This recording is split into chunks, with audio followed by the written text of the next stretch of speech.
Hey everyone, welcome back to Branded. So, if you've been following the brand alignment formula series that I've been rolling out, you know that this series is not about motivation. This is about what your business is actually communicating, whether you mean to or not, right? So, we started with your calendar, then we talked about boundaries, then we cleaned up how your business actually operates behind the scenes. And today we're moving into what all of that work leads to, your digital front door. Because once your time is super aligned, your boundaries are super clear, and your business is running with so much less friction, the next question in your business becomes, what does someone experience the moment they step into your world? And that's what we're going to answer today. So before we dive into this, let me give you a little example because I think we've all been here. Have you ever checked into an Airbnb and let's say it's late at night, right? You've been driving all day, you're tired, you're hungry, you've got all your bags, you go to walk through the front door and like the instructions for opening the door are really confusing. None of the porch lights are on. And you're wondering to yourself, like, is this place even fucking open? Like, am I in the right place? What's happening here? Right? You finally get inside, you start flipping on lights, you're like opening up doors, you're just sort of curious because you feel really unwelcomed. The spaces are disorganized and you're confused, right? Well, your digital front door for your business is exactly the same. And guess what? It's not just your website. Yes, your website's part of it, but that is not the only aspect of this digital front door that we're talking about today. Your digital front door is quite literally your first impression. It's the first impression of how your business feels when someone lands inside of it. So whether that's through something like your social bios or your website or your offers, your testimonials, even your photos and the imagery that you use throughout, and even your inquiry process. Like if you have a simple contact form, that first impression can really tell whether they're going to stick around or not. And we're going to get into a little bit of detail on that. So the first impression is essentially when someone is kind of subconsciously asking themselves, is this for me? Can I trust this? Do I even feel welcome here? Does this feel really clear or does this feel very confusing? And that's why I gave you the Airbnb metaphor, because you can feel very unwelcome as you walk into a space, a physical space, but the same happens for your digital space.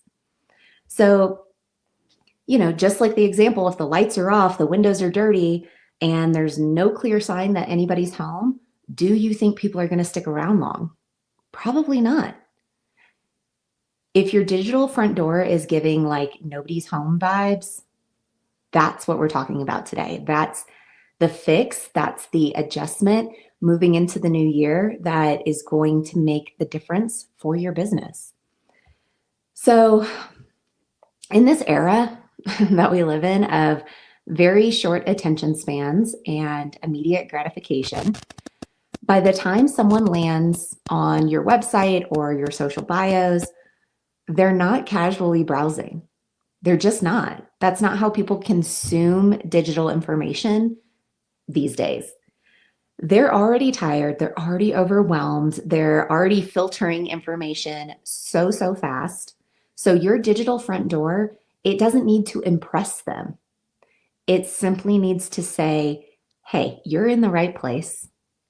Here's what we're going to do next. And I have what you need. Here's how to get it. And this is where a lot of business owners get it wrong, because they're trying to say way too much all at once. And we're going to start with your homepage, like your website homepage, assuming you have one. If you don't, this would be a great time to start one.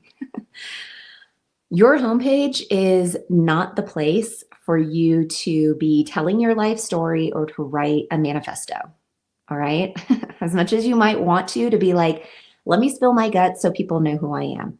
You can do that throughout the entirety of your website by telling a story about who you are and how you help a certain person with XYZ. You can create that life story of yours by involving the client. It doesn't have to be all about you. It should not be all about you. So it's not even the place, like your website, it's not even really the place to like prove how smart you are, right? Yes, we know you're smart. Yes, we know you're capable. We'll get to testimonials and how important those are. And that's where a lot of your proof comes from. But your homepage should be a guide.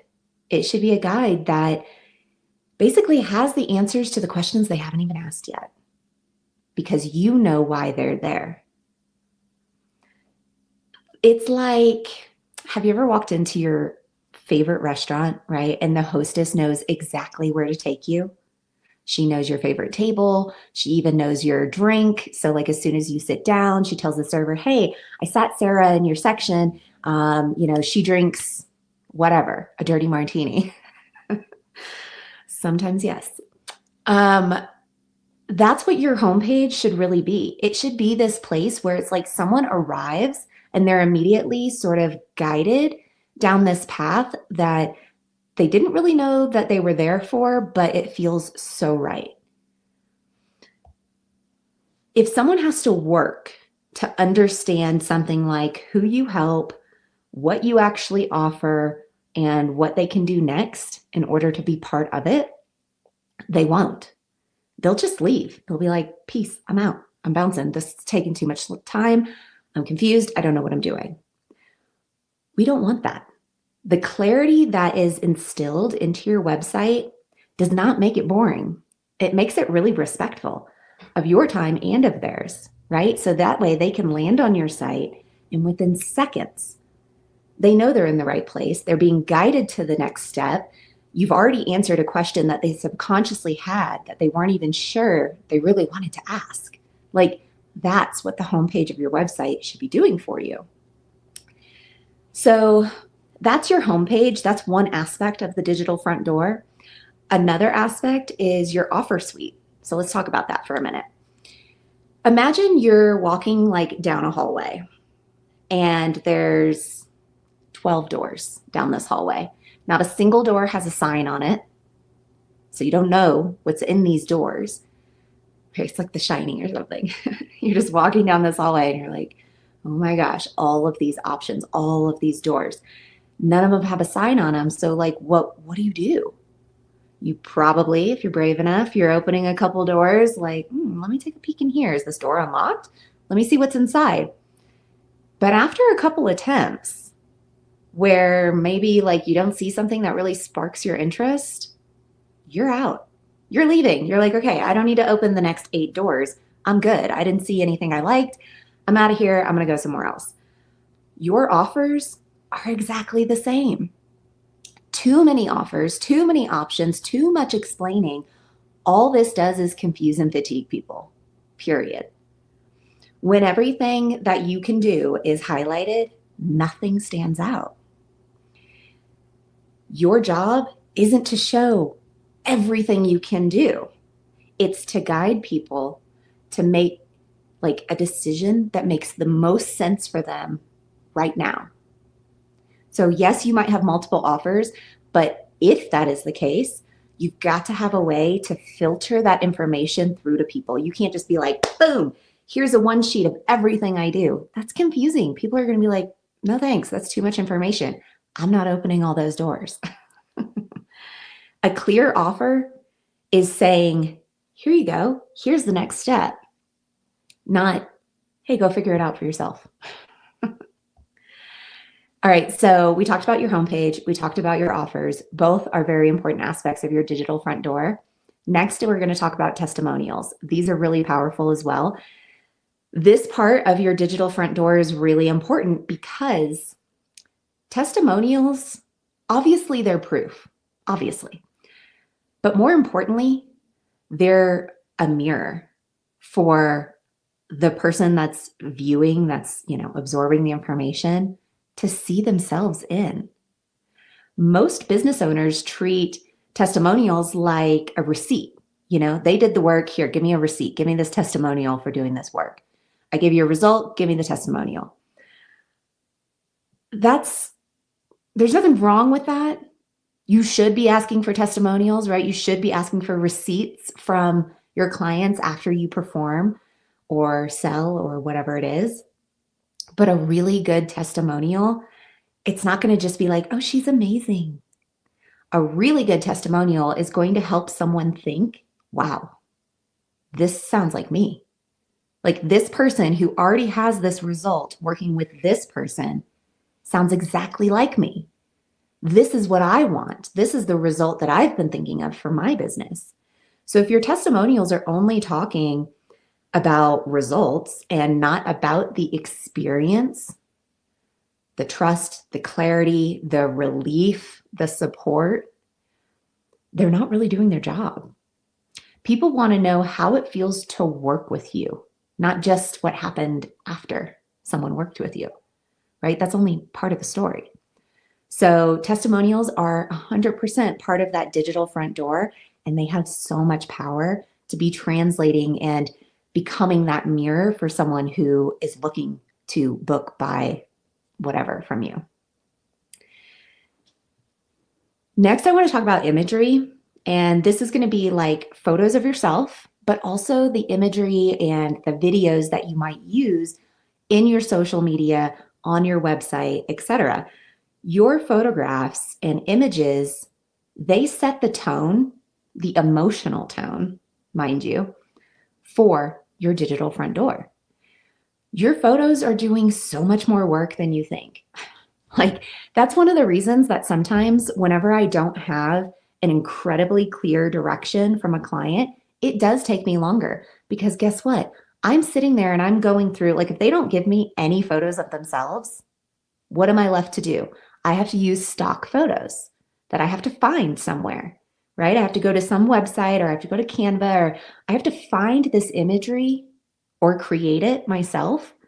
And in order to do that, I have to really hone in on what the emotional tone is for this client. And so your photos are doing so much more work than you think they are. They're telling people how formal the experience is, right? You've got somebody who wants a really luxurious brand. Those photos are going to be very different than someone who wants a very grounded, casual, it's your bestie kind of brand. Very different. So they set the tone for how formal the experience is, how personal it's going to feel, how grounded or polished it is. And when your brand is evolving, because it will, but your photos are telling the same old story, people can immediately feel that disconnection. Even if they don't know how to name it, it's a feeling. So it's like if you were to meet somebody in real life and they look nothing like their profile photo. Ick, right? No thanks. That's what your photos are doing. You want them to be a reflection of who you are now, what your business is doing, and how it's evolving. So check in with that stuff, right? Your imagery, the photos you're using. And I get it. You don't have to have like a brand photo shoot every freaking month. I don't. I'm still utilizing some photos from a photo shoot I did like 3 years ago. I still look the same. The only difference is I don't blow dry my hair and straighten it anymore. I just let it go all natural and I wear a little bit less makeup. But the fact that I show up every single week, my face to your face, I'm not really worried about using a polished branded photo that still looks like me, but it's old. You have to check in with what kind of imagery is out there of you. Is it still relevant? And the last place that I want to talk about, the digital front door, and this is the place where momentum lives or dies. I promise you. This is where you will quietly lose people because you won't even know it's happening if you don't have the systems in place. If you have a confusing contact or inquiry form or like process that gives no explanation of what happens next, this is basically like someone coming up to your house and just knocking on the door. You're inside, but you're not answering. You're peeking out the window like, I'm not going to answer the door. I'm just not. Maybe they'll go away. Guess what? They will go away. If you don't answer, if there's no explanation of what happens after someone reaches out to you and says, hey, I would love to participate, I'd love to buy, I'd love to book, I'd love to collaborate, and you have no communication, it's just crickets, that's like someone knocking on your door and you not answering it. They're going to turn around and leave. They're pretty sure someone's home, right? They're like, this contact form, it worked. I click submit. It seems like it worked. I think someone's home. Well, instead you hung them out to dry. And a weak contact experience feels like that. It feels like you're being hung out to dry. The goal in having a really powerful like contact form, inquiry form, it can be super simple too, is basically get their information, see what they want to contact you about, and simply give them a resounding thank you. Thank you for submitting this form. I'm so excited to communicate with you. Here's what happens next. Here's when you'll hear back from me. Here's what to expect. Like there's a bunch of different ways you could go in this direction. It's not that you have to have immediate conversations and communication, but you cannot leave them hanging out to dry. This is part of your digital front door. And none of this work, none of this that we've been doing in the brand alignment formula series, none of it is about perfection or redesigning anything. It's definitely not about chasing trends or making your website feel prettier. It's about honesty. Does your digital front door reflect how your business actually operates right now? Does it reflect the level that you want to be leading at, that you are leading at? Does it invite the clients you actually want to work with into your world? Or is it quietly pushing them away because you're not answering the door? We don't want your digital front door stuck in an old season that you've already outgrown, because people, the audience, they feel that disconnection, that feeling, it's inevitable. If someone landed on your digital front door today, so any of the things we've talked about, your website, your offers, your testimonials, your contact inquiry forms, if they landed, interacted with any of those things, would they feel guided or would they feel confused and overwhelmed? Does your digital front door feel like an invitation or a maze? Does your space reflect how you actually want your business to feel next year, next month, right? What is the evolution of your brand, and is it being reflected in that? Having really great honesty with these 3 questions will help you realign. Because your digital front door doesn't need to convince anyone of anything. It just needs to make it easy for them to walk in, buy, book, learn, connect. That's all it needs to do. Make it easy for them to walk in and participate and be part of the conversation. So this is your digital front door. I think that you guys know exactly what I'm talking about, especially when I gave the Airbnb metaphor. Like, you don't want it to feel confusing, overwhelming, like they're in the wrong place. Welcome them with open arms. Make it easy for them to walk in. And guess what? They'll stick around. They'll stick around to learn more, to connect with you, to buy the things, but you have to do the work. So we've got a couple more episodes in the Brand AF series. I'm excited for these, and we're just going to keep on keeping on. Happy 2026. This is the first episode of the new year, and I'll see you next week for a brand new one. Bye, guys.